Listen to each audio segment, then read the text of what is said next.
د عامه روغتیا وزارت په رهبرۍ د افغانستان د نړیوال نندارتون مرکز او د درملو او روغتیايي محصولاتو د صنعت اتحادیې په ګډه همکاري جوړ شوی د ابو علي سینا بلخي دویم ملي او نړیوال تخصصي نندارتون په کابل کې پرانیستل شو.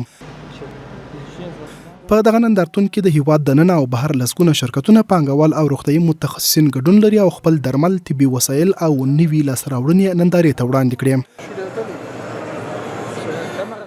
د ریاست الوزرا اقتصادي مرسل ملا عبدالغني برادر اخوند د نندارتون د پرانیستې پر مهال له هیوادوالو وغوښتل چې پر کورنۍ تولیداتو باور وکړي او د افغاني محصولاتو ملاتړ ته لومړیتوب ورکړي.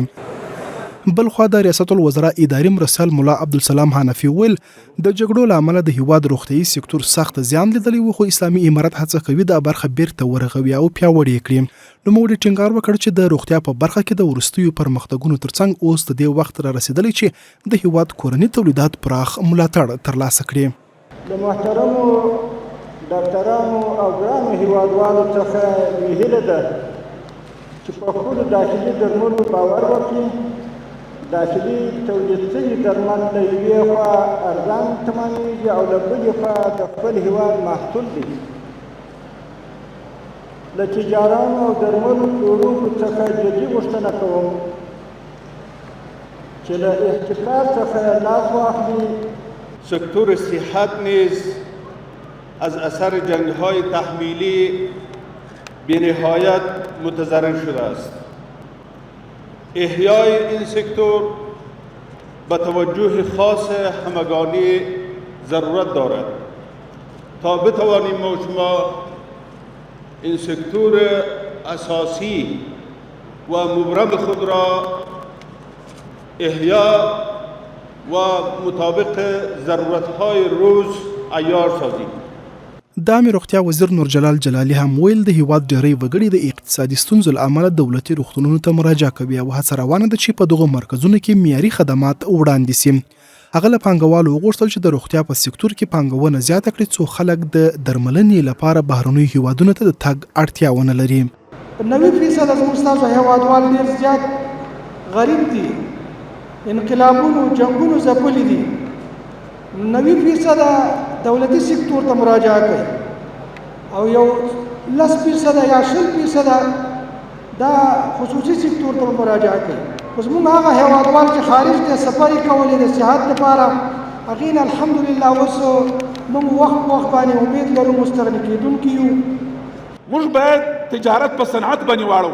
لله الحمد د دوا د صنعت خام مال د افغانستان په خپل مځکه کې په دشتو غرونو کې 4.5 اقلام موجود دي. دلته که چیرې موږ خپل یعنی په کورنۍ سطحه باندې خپلو کوچانو ته، خپلو جایانو، کلیوالو ته دا زمینه برابره کړو، پالیسي جوړه کړو تر څو په کورنۍ سطحه باندې دا خام مال دی راټول کړي د غرو، رغو، دشتو، زراعتي ځایو څخه او بیا د دې لپاره وړې کارخانې ایجاد کړو، د وړو څخه غټې کارخانې ایجاد شي.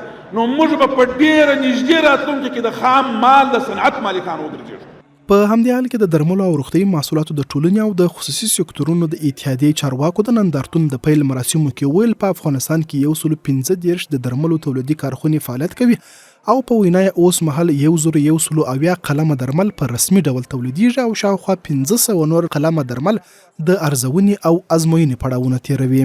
نن په افغانستان کې 115 د دوا او صحي محصولات فابریکو په 450 میلیونه ډالر ارزښت سرمایه‌ګذاري باندې سرمایه‌ګذاري کړې ده چې دا 15 کاله مخکې 40 فابریکې وې چې 200 میلیونه ډالر د سرمایه‌ګذاري ارزښت و. د وروستیو ارقامو پر بنسټ فلحال 1582 خصوصي روغتونونه د افغانستان په مختلفو ولایاتو او کابل کې فعالیت لري. 2400 لابراتوارونه، 400 سراپا کلینیکونه او تقریبا 100 تشخیصي کلینیکونه په مختلفو ساحو کې فعالیت لري. دغه څلور ورځنی نندارتون داسې مهال جوړیږي چې د هیواد د روغتیايي او صنعتي سکتور د پیاوړتیا لپاره د کورنۍ تولیداتو ملاتړ ته اړتیا ډېره سوې ده. ګډونوال باور لري چې د درملو د کیفیت لوړولو او د پانګونې د جذب هڅې دوام ومومي، افغانستان به وکولی سي په راتلونکو کلونو کې د درملو په برخه کې پر ځان بسیا کېدو ته نږدې سي.